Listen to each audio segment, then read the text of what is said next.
This is an overview of how to set this trailer up and get it rolling for some heavy haul action. This is the wedge. By setting this in properly, it locks the trailer into your fifth wheel. When the tractor turns, it pushes and pulls on two cylinders that make the trailer tires turn. Take the remote or use the control console, find the front steer buttons, tap right and left as you tighten the wedge nut. Make sure there is no gaps on either side of the wedge when tight. Back off 1/4 of a turn. Then tighten up your locking nut next to it. Never use an impact wrench on this.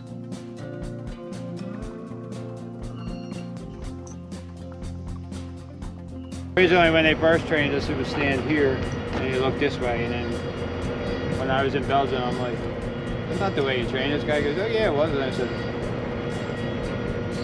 oh. So what part of the wheel ends up here?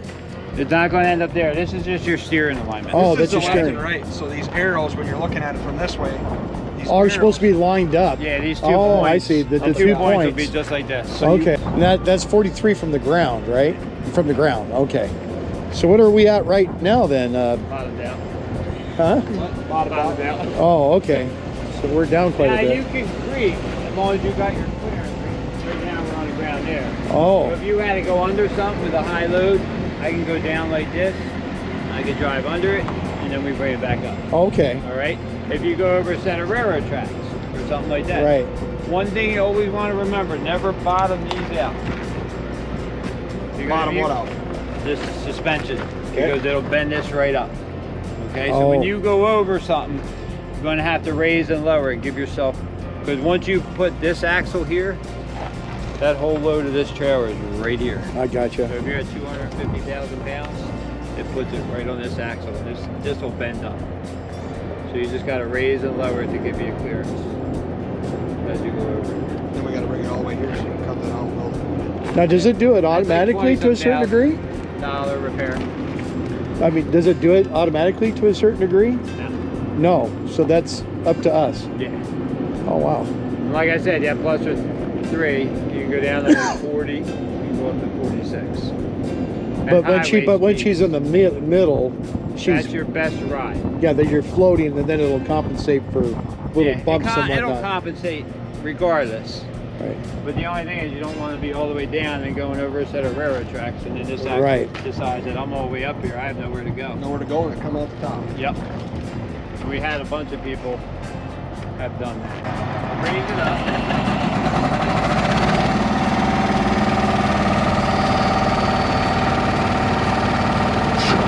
I just did what?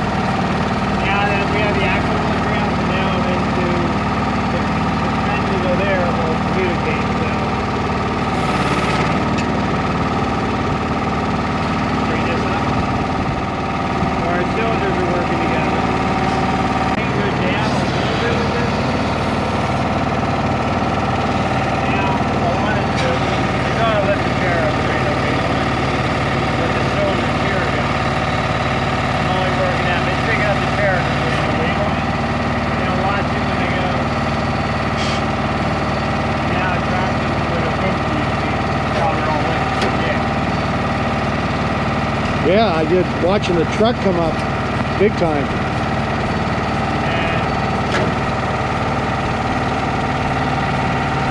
So that's 4, your left side. That's 5 to your right side. So this is what you want to do when you're loaded. Go up a little bit. Go up a little bit.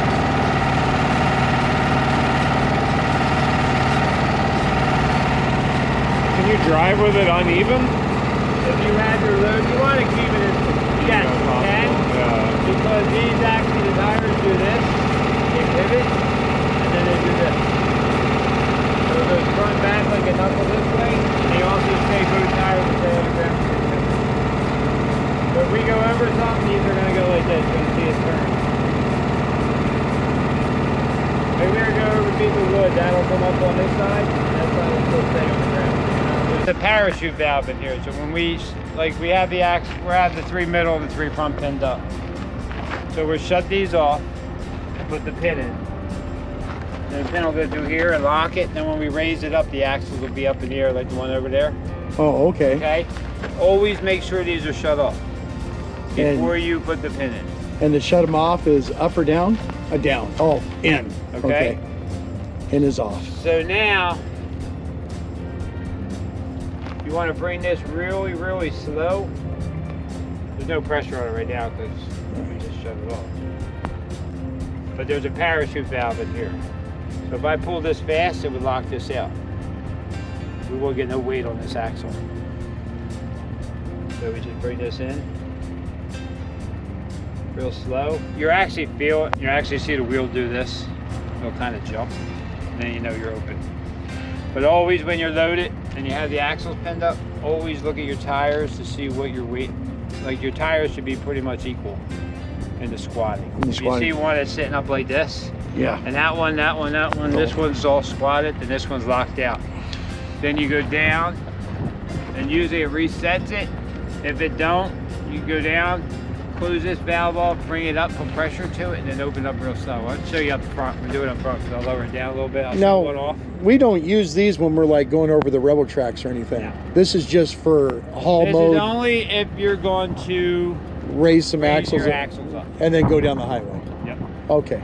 That's the only reason time you're going to really shut them off. Okay. So blue valves are only for going down the highway and pinning axles up. Your yellow valves, that's for your little nitrogen booster, basically. So it has a hydraulic shock.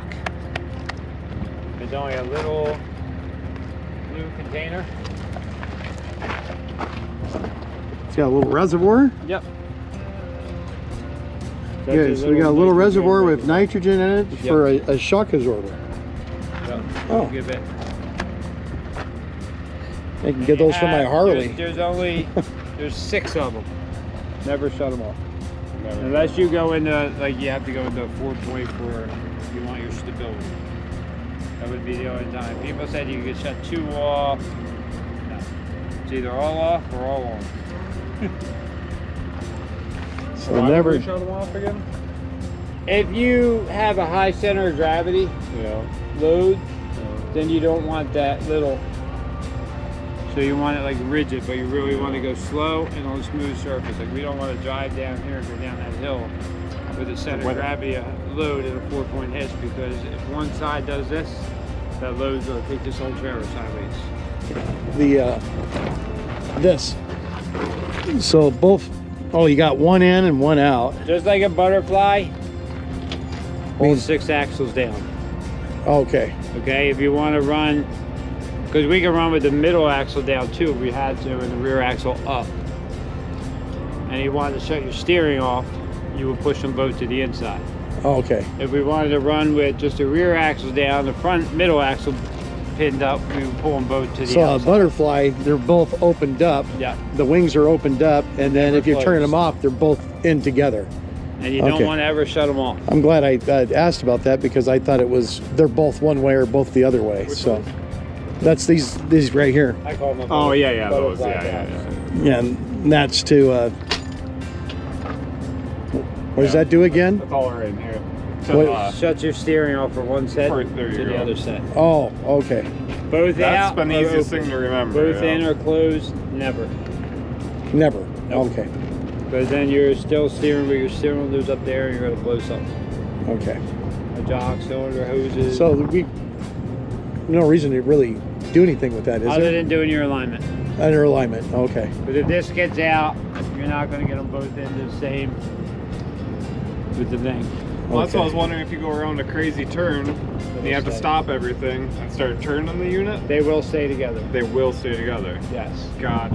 As long as As they long are as- in alignment with the alignment from the get-go, it's only if So that's this what is sitting and we didn't have no pressure in here, we built the pressure back here, and then we go to build pressure, this could actually kick out and miss it because there was no pressure here. So if we wanted this to crab walk to the left, Just hit the buttons. oh, it'll do it right now. Yep. Without touching those things. Yep. Oh, okay. The only Yeah, reason I you get touch those is if you only wanted to do this or only wanted to do that. Oh, okay. So if you just want to do this one and not that one, then it's But that's only for alignment. only for a over, yeah, only for alignment. Or but if you have the axle, like we had these pinned up, and I wanted to shut the steering off, I could shut the steering off for these. yeah, there's only Slide on only one button on here to line all these together, isn't there? I mean, there's only one. No, there's two. There's one. Is there two? One on Yeah, there, you got yeah. one Oh. back too. Okay, so when it's in the butterfly, and then you just put one in and leave the other one out, then you'll be able to Right in. steer this one independently. Yep. And then you put that one back out and bring the other one in, then you'll be able to do the back one independently. Okay, did I get that right then? Yep. All right. Both open. That's only for It's recorded. That's only for No, alignment. no. Yeah, but I wasn't. Or if you wanted to shut the axles off and steer. But you're not going to do it with the axles down. It's only when they're pinned up. In travel mode with no weight and nothing. You can pin every axle. Yep. I can run the rear two axles up, these four down, depending on the weight load, whatever you're doing. We could run them three down, these three up, or I could run with five down, that one up. See how this has one dot? 1-2 steering. So 1. 2 dots, 2. See how that has like a notch straight? Yeah. That goes in there. Oh, yeah. So we disconnect, so we know. So when we disconnect this, you want to make sure you have them. Make sure these are screwed all the way up. Make sure we relieve the pressure up front. If you don't screw all the way up, you're going to build like your steering's going to bind. Okay. And a lot of people do that. They forget to relieve the pressure and they don't screw this all the way up. When you get actually, once you see how high it is, it's pretty much bottomed out. If you ever look at this and it's down a little bit, it will lock your press steering up. Okay. So you want, if you say, hey Larry, my steering's not working, I might ask you, what'd you just do? Well, we put the inserts in, we put the deck in. I'm gonna tell you, go back and make sure all your things are in the right spots And there's no thread showing. and no thread showing. Okay. You see a gap. Okay. And then you got the same thing here. Now you said that you were going to come over and relieve the pressure after that. So relieving the pressure is the Up on the gooseneck. it's up on the That gooseneck. full red knob Oh, that you okay. pull down. Nothing to do with back here. No. Okay. And then the other side's going to be 3, 4, and 2. Be like 2 notches like this. Yeah. Okay? 3, 4 on the other side. When we go to pull the pin out, that's what we're going to use with the remote and the bottom steering. Really? Yep. So we're going to hook up hoses. We're going to use 3 and 4, and we'll pull the pin out. And it's going to do it by doing this, or Once we get it, you got to get it level, so that's the fun part. oh, okay. But once if you get it right, it comes right Oh, is out. the pin go in and out hydraulically? Yep. Oh, no pulling it out by hand. No. And This taking a is. sledgehammer to it. This is. That's got a slide hammer up there. You screw it there and you slide this out. So we do we block this up with wood? Oh, I see. Yeah, block it up, take your shim out, get it, and if you do it and you're right, it'll slide right out. Right.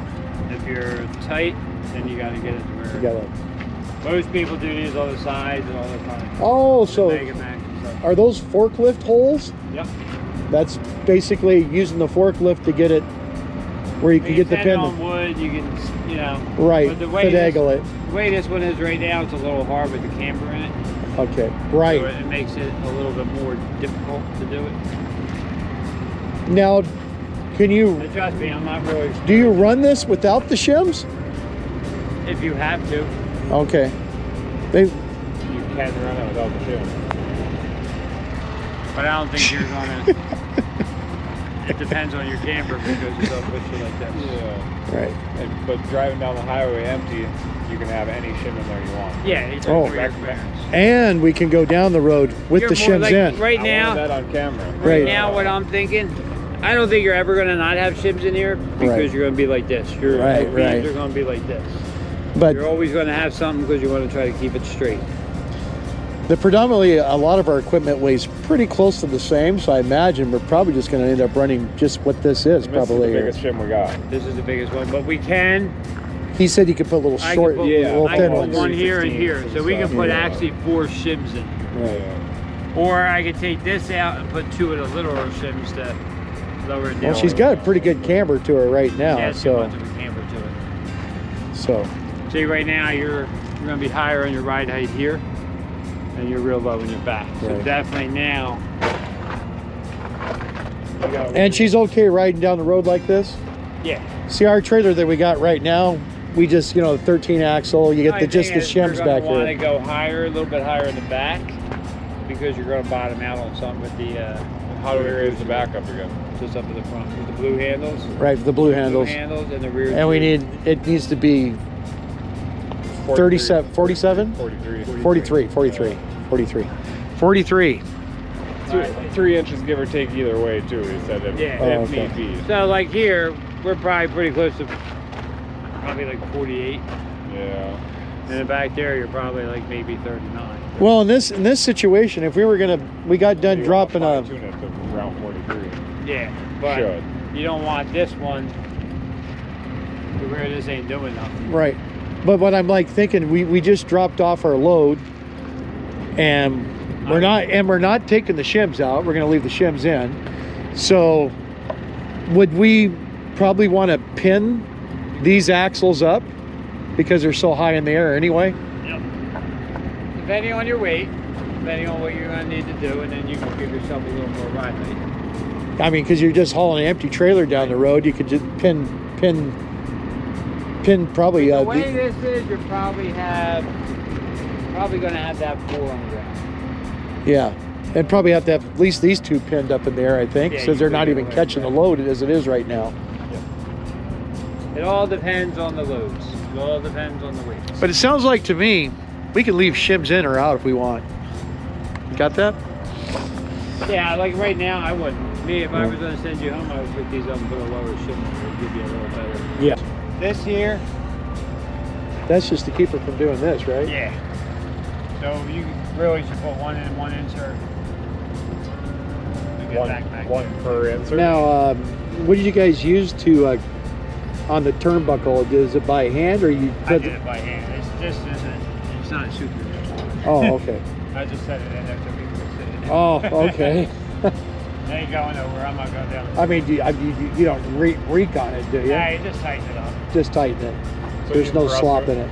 For me personally, what I would do, I would get somebody to make a bar and chop a bar. Oh, okay. Is there supposed to be more than just this one in here? Or they just put the one in No, here? I just put the one in. You should have one there, but if you have another set of inserts, like say you put one more section in, I would put 2 more in. Well, yeah. If you got a bar, Nowhere up there. yeah. If you got a bar, it won't go either way. Right. They'll just keep it. Yeah. I know people have done that too. Yeah, he said you want 1 per insert. So you got 1 here already. Put another one in here. Yeah. Then if you did another insert, I mean, really honest, if you think about it, that one ain't going nowhere. It has nowhere to go. Yeah. They can move a little bit. This one here, they could actually kind of like. Right.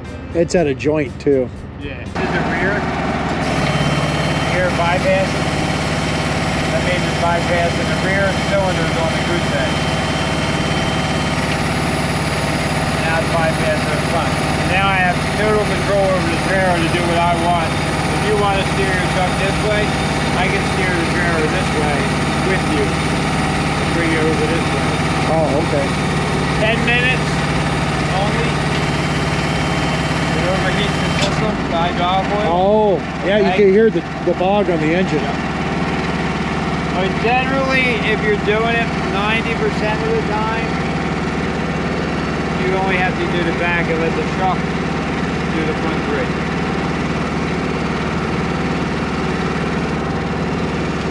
And you usually can steer the back without hitting them on. That's only if you really get into a tight situation that you gotta, like the truck's gotta go one way and the trailer has to go another way to get in somewhere. We had a guy who used to, they had the Telemax once. 3 of the guys kept burning their pumps up. They all ran the same route. The other 3 never had a problem. They would run and they always would turn the stereo so they could bypass the truck. And the other guys never did it. You know, we don't understand why they can't get around with the trailer. Make sure those are green and have 35 pounds PSI.